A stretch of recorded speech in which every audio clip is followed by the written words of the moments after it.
Shalom. Saya akan menyampaikan kebenaran firman Tuhan. Sebelumnya saya akan berdoa. Terima kasih Roh Kudus. Hamba bersyukur karena kesempatan yang diberikan untuk hamba-Mu akan menyampaikan kebenaran firman Tuhan.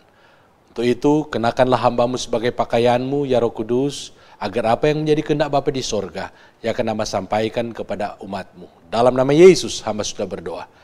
Amin. Firman Tuhan yang akan saya sampaikan terdapat di dalam Ibrani pasal yang ke-9, ayat yang ke-11 sampai dengan ayat yang ke-15. Kita akan membacanya. Ibrani 9 ayat 11 sampai yang ke-15. Tetapi Kristus telah datang sebagai imam besar untuk hal-hal yang baik yang akan datang. Ia telah melintasi kemah yang lebih besar dan yang lebih sempurna, yang bukan dibuat oleh tangan manusia, artinya yang tidak termasuk ciptaan ini. Dan ia telah masuk satu kali untuk selama-lamanya ke dalam tempat yang kudus, bukan dengan membawa darah domba jantan dan darah anak lembu, tetapi dengan membawa darahnya sendiri. Dan dengan itu ia telah mendapat kelepasan yang kekal. Sebab jika darah domba jantan dan darah lembu jantan dan percikan abu lembu muda menguduskan mereka yang najis, sehingga mereka disucikan secara lahiriah, betapa lebihnya darah Kristus yang oleh Roh yang kekal telah mempersembahkan dirinya sendiri kepada Allah sebagai persembahan yang tak bercacat, akan menyucikan hati nurani kita dari perbuatan-perbuatan yang sia-sia, supaya kita dapat beribadah kepada Allah yang hidup. Karena itu, ia adalah pengantara dari suatu perjanjian yang baru, supaya mereka yang telah terpanggil dapat menerima bagian kekal yang dijanjikan. Sebab ia telah mati untuk menebus pelanggaran-pelanggaran yang telah dilakukan selama perjanjian yang pertama. Saya memberi tema kebenaran firman Tuhan pada saat ini ialah menjaga hati nurani yang bersih. Mengapakah kita harus menjaga hati nurani kita? Ada beberapa kebenaran yang saya dapatkan. Yang pertama, mengapa kita harus menjaga hati nurani kita? Karena demi menyucikan hati nurani kita dari dosa dan kejahatan, Yesus rela mati di atas kayu salib dan mencurahkan darahnya sendiri.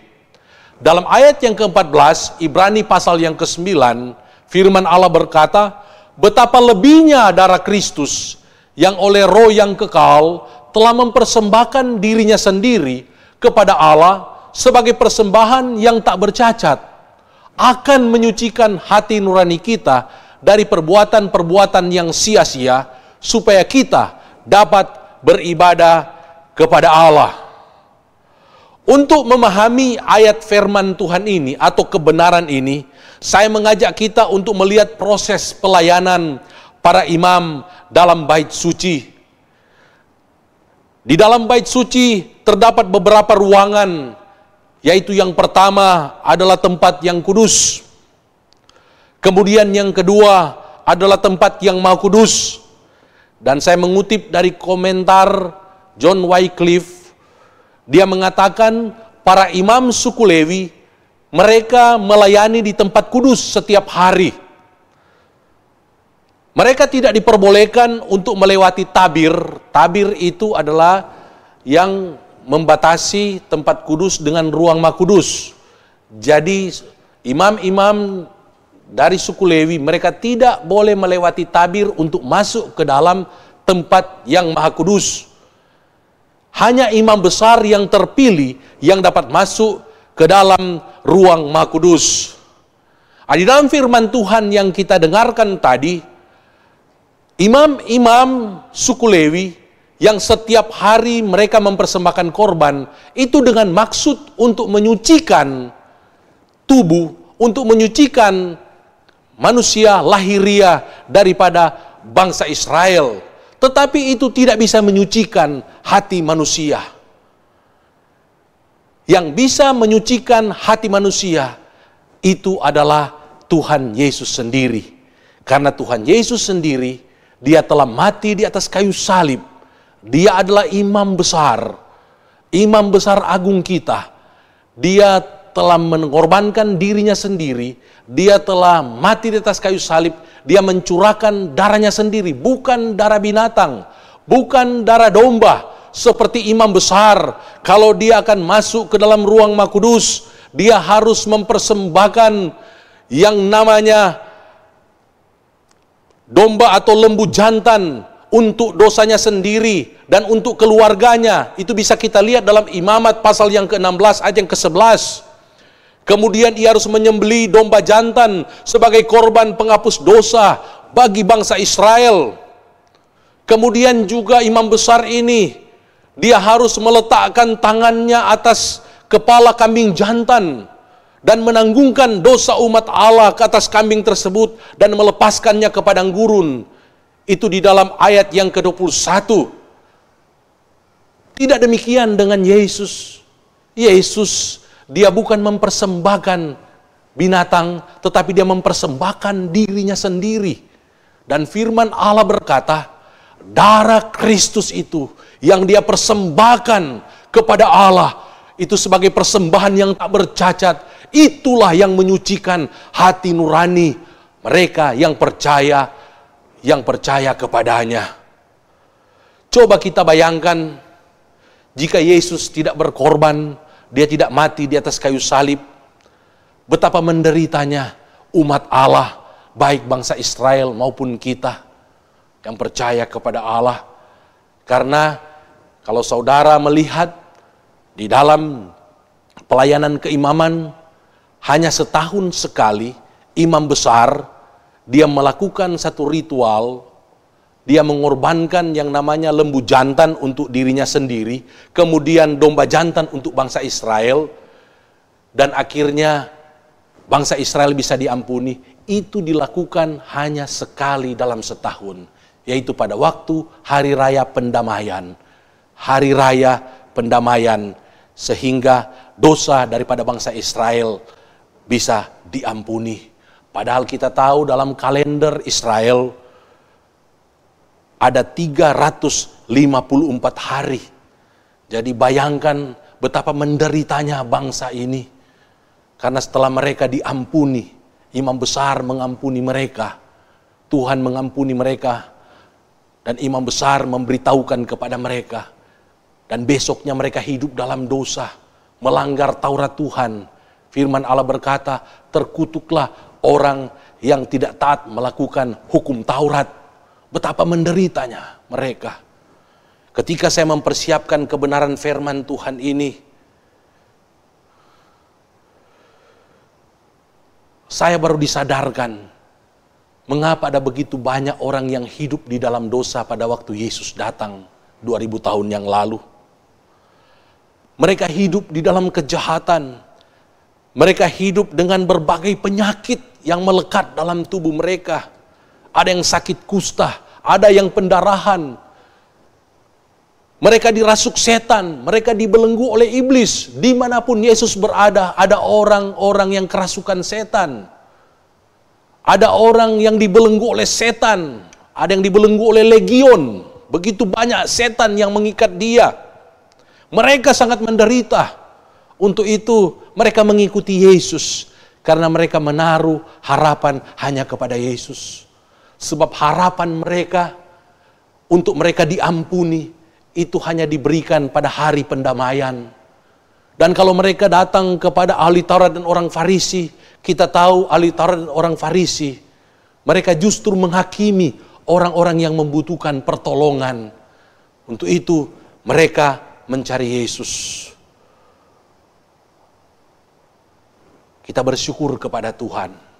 Dalam ayat yang ke-11 sampai dengan ayat yang ke-12, firman Allah berkata, Kristus telah datang.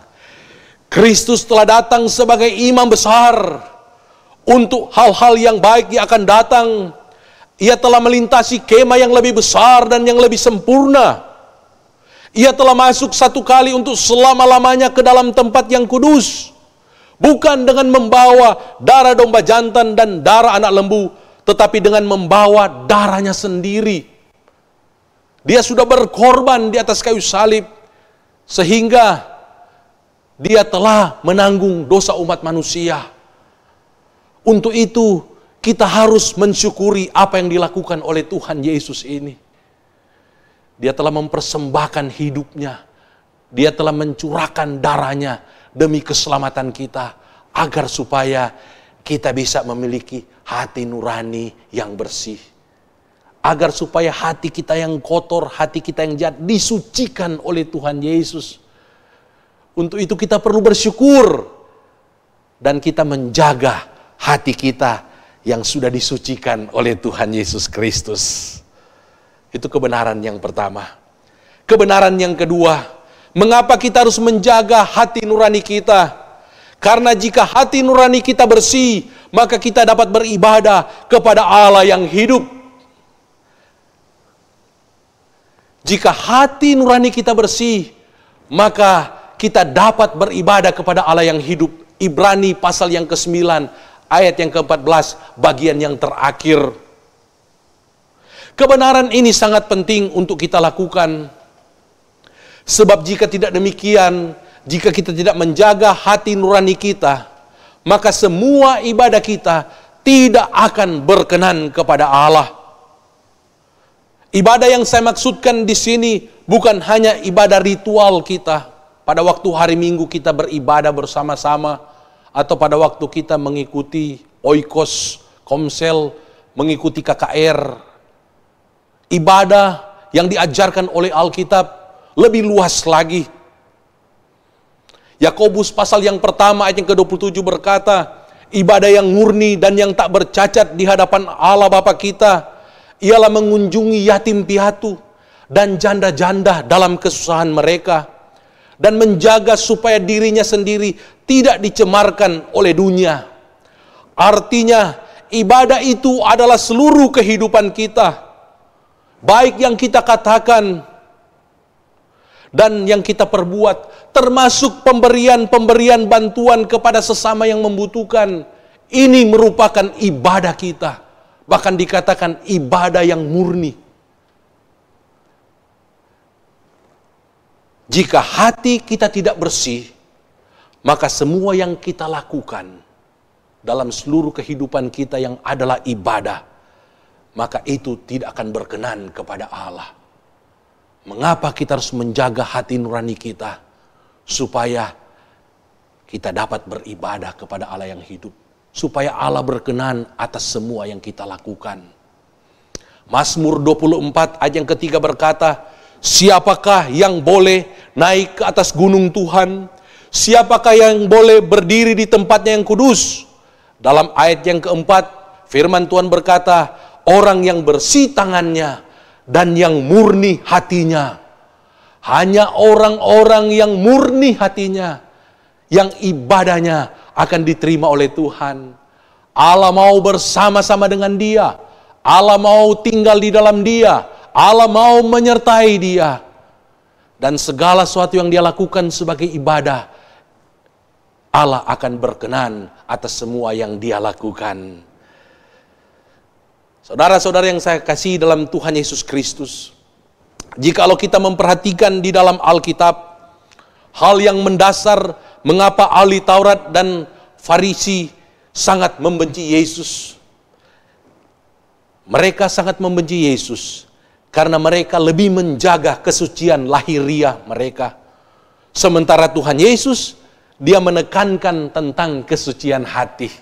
Ini perbedaan yang kalau saudara lihat di dalam Alkitab, ini akan ada di lembaran-lembaran Injil. Hal ini bisa kita lihat, salah satu contohnya dalam Markus pasal yang ke-7. Bagaimana ketika murid-murid Yesus, mereka makan dan tidak cuci tangan. Kemudian mereka bertanya kepada Yesus, mengapa murid-muridmu tidak hidup menurut adat istiadat nenek moyang kita, tetapi makan dengan tangan najis?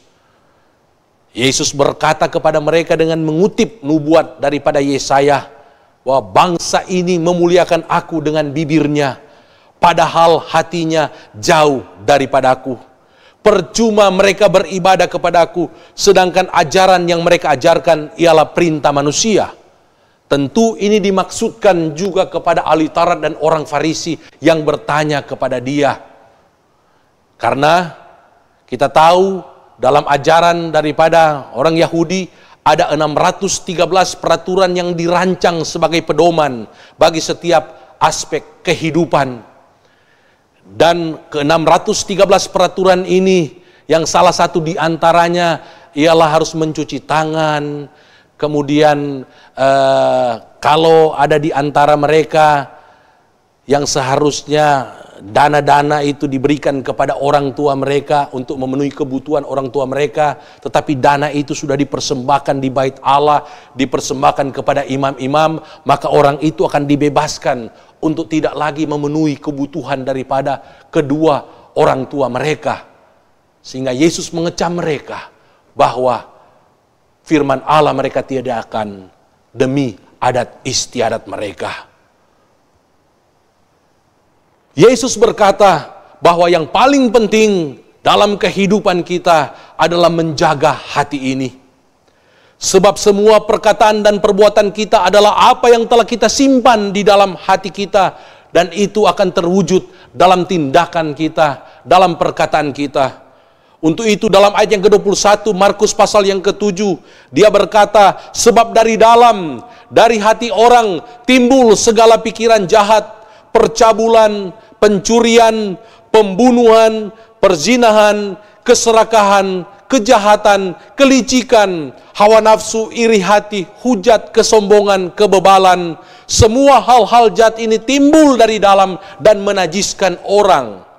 Artinya, kalau hati kita tidak benar, hati kita itu penuh dengan kecemaran, hati kita penuh dengan hal-hal yang tidak berkenan kepada Tuhan, maka apa yang kita katakan, apa akan kita perbuat seperti yang Tuhan katakan di dalam ayat yang ke-21 sampai dengan ayat yang ke-22. Markus pasal yang ke-7. Untuk itu, betapa pentingnya kita harus menjaga kesucian hati kita. Sehingga setiap perkataan yang keluar dari mulut kita akan memberkati orang lain. Perbuatan-perbuatan kita akan menolong sesama kita. Kehidupan kita akan memuliakan Tuhan. Dan ibadah-ibadah kita akan berkenan kepadanya. Jangan kita menjadi sama seperti ahli Taurat dan orang Farisi yang kelihatannya benar dan baik, akan tetapi hati mereka diibaratkan oleh Tuhan seperti kubur yang dicat putih, tetapi isinya adalah tulang belulang. Mereka mengutamakan hal-hal yang lahiriah, mereka mengabaikan apa yang ada di dalam hati mereka. Kelihatan mereka suci, kelihatan mereka kudus, kelihatan mereka bersih di luarnya, tetapi hati mereka penuh dengan kebencian. Mereka iri dengan pelayanan Tuhan Yesus. Mereka iri dengan pencapaiannya dalam dia melayani banyak orang yang mengikutinya. Mereka penuh dengan kebencian, bahkan mereka membenci Yesus tanpa alasan, kata firman Allah. Karena hati mereka begitu kotor, sehingga mereka menyalibkan Tuhan Yesus Kristus. Intinya, Allah lebih tertarik dengan hati saya dan saudara. Allah lebih tertarik dengan hatimu, bukan dengan pakaian dan aksesorismu. Sama seperti dia lebih tertarik dengan hatinya Daud. Seorang yang masih muda, tetapi hatinya penuh dengan rasa syukur. Hatinya penuh dengan kasih. Dia rela berkorban demi 2-3 ekor kambing domba. Dia rela korbankan nyawanya. Ketika dia berada di padang gurun dengan begitu banyak ancaman, dia tetap menaikkan mazmurnya, dia tetap mengucap syukur. Kalau diibaratkan dengan masa sekarang, sekalipun pada masa pandemik, sekalipun Daud mengalami penderitaan yang luar biasa, tetapi hatinya tetap mengucap syukur kepada Allah. Hatinya tetap penuh dengan pujian. Perkataan-perkataannya tetap menjadi perkataan yang meninggikan nama Tuhan, yang memuliakan nama Tuhan. Allah tertarik dengan hatinya Daud. Dia lebih tertarik dengan hatinya Daud daripada fisik, daripada kakak-kakaknya yang kekar, daripada kehebatan kakak-kakaknya yang sudah terlatih berperang sejak masa muda mereka. Demikian juga dengan Allah kita, Tuhan kita. Dia lebih tertarik dengan hati saudara yang pada masa-masa sulit ini tetap mengasihi dia, tetap mencintai dia, tetap melayani dia, tetap bersyukur kepada dia. Sekalipun kita mengalami penderitaan, mengalami kesukaran yang terjadi di seluruh dunia ini. Hati saudara yang disucikan dan dikuduskan oleh Tuhan Yesus, Allah tertarik dengan hati saudara lebih daripada apa yang ada di luar saudara. Kebenaran yang ketiga, mengapa kita harus menjaga hati nurani kita? Sebab jika hati nurani kita bersih, maka setiap doa yang kita naikkan akan dijawab oleh Tuhan. Dalam Ibrani pasal yang ke-5 ayat yang ke-7, firman Tuhan berkata, dalam hidupnya, dalam hidup Yesus sebagai manusia, Ia telah mempersembahkan doa dan permohonan dengan ratap tangis dan keluhan kepada Dia yang sanggup menyelamatkannya dari maut. Dan karena kesalehannya, Ia telah didengarkan. Semua doa yang dinaikkan oleh Tuhan Yesus didengarkan oleh Allah. Karena hatinya suci, hatinya kudus, tidak ada kebencian di dalam hatinya. Tidak ada kepalsuan di dalam hatinya. Hatinya hanya berisi kasih, kasih, kasih. Aku ingin menolong, menolong, menolong. Aku ingin menjadi berkat, aku ingin berkorban. Aku ingin menolong sesamaku. Aku ingin menyelamatkan sesamaku. Hanya itu yang ada dalam hati daripada Tuhan Yesus. Sehingga ketika dia berdoa, maka Allah mendengarkan setiap doa yang dia naikkan. Tetapi sebaliknya, kalau hati kita tidak bersih, maka firman Allah berkata, seandainya ada niat jahat dalam hatiku, tentulah Tuhan tidak mau mendengar. Untuk itu, melalui kesempatan ini, saya mau menyampaikan kepada jemaat-jemaat, jagalah hati saudara.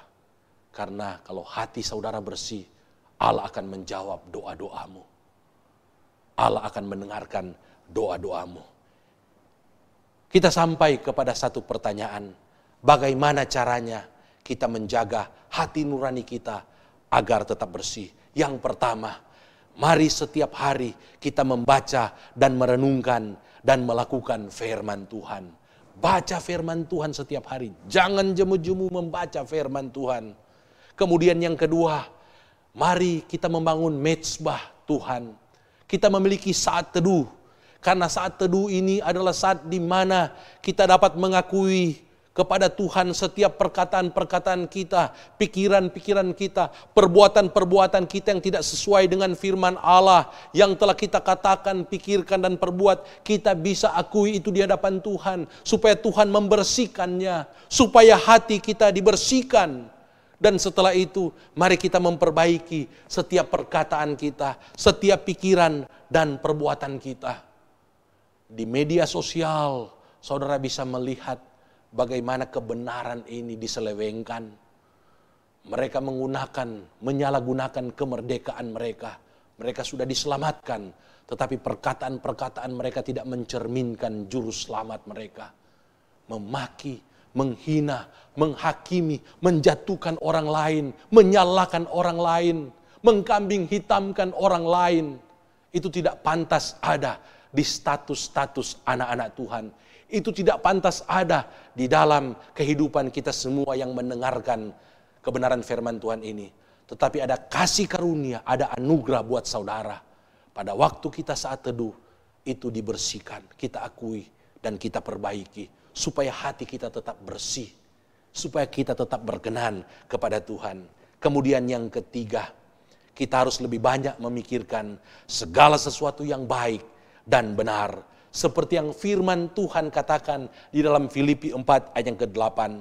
Jadi akhirnya, saudara-saudara, semua yang benar, semua yang mulia, semua yang adil, semua yang suci, semua yang manis, semua yang sedap didengar, semua yang disebut kebajikan dan patut dipuji, pikirkanlah semuanya itu. Dan ketika kita melakukan semua ini, maka saya percaya hati nurani kita tidak akan tercemar. Hati kita akan bersih. Sehingga firman Allah berkata di dalam Filipi 4 ayat yang ke-7 dan yang ke-9, maka damai sejahtera Allah yang melampaui segala akal akan memelihara hati saudara, akan memelihara pikiran saudara dalam Kristus Yesus. Dan Allah sumber damai sejahtera akan menyertai kamu. Haleluya, puji Tuhan. Hati yang bersih, hati nurani yang disucikan, yang saudara miliki, maka akan dipenuhi dengan damai sejahtera. Hidup saudara akan dipenuhi dengan damai sejahtera. Hal ini berarti, sekalipun pandemi COVID-19 dan semua dampaknya masih kita rasakan, orang lain boleh mengalami ketakutan, kecemasan, bahkan banyak yang akhirnya putus asa dan mulai kehilangan keyakinannya akan firman Tuhan. Tetapi bagi kita yang mau melakukan dan menghidupi kebenaran-kebenaran ini, yang mau tetap menjaga hati nurani kita dari segala yang jahat, jangan takut, jangan cemas, karena kita mempunyai Yesus imam besar kita, yang menjadi pengantara kita dengan Bapa di sorga. Dia pasti membela saudara, dia pasti mendoakan saudara, dia pasti menolong saudara, sepasti dia menolong orang yang buta, orang yang lumpuh, yang berpenyakit kusta, yang pendarahan selama 12 tahun, orang-orang yang kerasukan setan, wanita Samaria di pinggir sumur Yakub, 5.000 orang yang mengalami atau sedang menderita kelaparan karena mereka belum makan dalam mengikuti Yesus, mendengarkan ajaran-ajarannya. Karena sepasti dia memberikan penghiburan, memberikan kekuatan kepada mereka yang berduka akibat kematian orang-orang yang mereka kasihi. Seperti yang dia lakukan terhadap seorang janda di gerbang Nain yang ditinggal mati oleh anak satu-satunya, tumpuan harapannya. Tergeraklah Yesus oleh belas kasihan dan dia membangkitkan pemuda di Nain. Dia juga membangkitkan yang namanya anaknya Yairus. Dia membangkitkan Lazarus, saudara daripada Maria dan Marta. Dan masih banyak lagi orang lain yang telah dia tolong. Dan saudara terima dengan iman. Kalau Yesus telah melakukan itu 2000 tahun yang lalu, Tuhan tidak pernah berubah. Dia masih juga memberikan pertolongan kepada kita semua yang percaya kepadanya. Dalam ayat yang ke-15, Ibrani pasal yang ke-9 ayat yang ke-15, dikatakan supaya mereka yang telah terpanggil dapat menerima bagian kekal yang dijanjikan. Saya dan saudara telah dipanggil oleh Tuhan, telah diselamatkan oleh Tuhan, sehingga kita juga akan menerima bagian kekal yang dijanjikan. Bukan hanya berkat-berkat secara rohani, tetapi berkat-berkat secara ekonomi, berkat kesehatan, berkat kesejahteraan, itu juga termasuk dalam janji Tuhan dalam kehidupan saudara. Dan dia akan melakukannya, dia akan menggenapinya. Karena Tuhan yang kita sembah, dia yang menjanjikannya adalah setia. Ibrani 10 ayat yang ke-23. Setiap firman yang keluar dari mulut Allah tidak akan kembali dengan sia-sia. Firman Allah berkata, ia akan melaksanakan apa yang ku kehendaki dan akan berhasil dalam apa yang kusuruhkan kepadanya. Yesaya 55 ayat yang ke-10. Setiap firman Allah, janji Allah yang saudara baca, yang saudara dengar dan yakini, itu pasti akan terjadi dalam kehidupan saudara. Karena firman itu akan berhasil dengan apa yang Allah perintahkan untuk dia lakukan. Bagaimana sikap saudara saat ini? Melalui kebenaran firman Tuhan ini, saya mendorong, saya mengajak kita semua, jangan kita mundur dalam mengiring Tuhan. Tetap berpegang kepada Tuhan Yesus, percaya akan janji-janjinya, dan hidupi kebenaran-kebenaran ini. Jaga hati saudara, sucikan hati saudara, pelihara hati saudara. Karena Tuhan yang berjanji, dia tidak pernah berubah.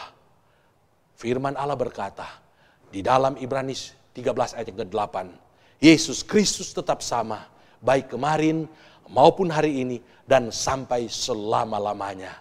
Dia akan menolong saudara, dia akan menyatakan kuasanya dan kasihnya dalam kehidupan saudara, yang tetap setia, tetap menjaga hati saudara pada hari-hari ini. Tuhan Yesus kiranya memberkati, mari kita berdoa. Terima kasih Tuhan buat firman yang sudah disampaikan. Jadilah kepada kami seperti yang Kau firmankan. Dalam nama Tuhan Yesus, hamba sudah berdoa dan mengucap syukur. Amin.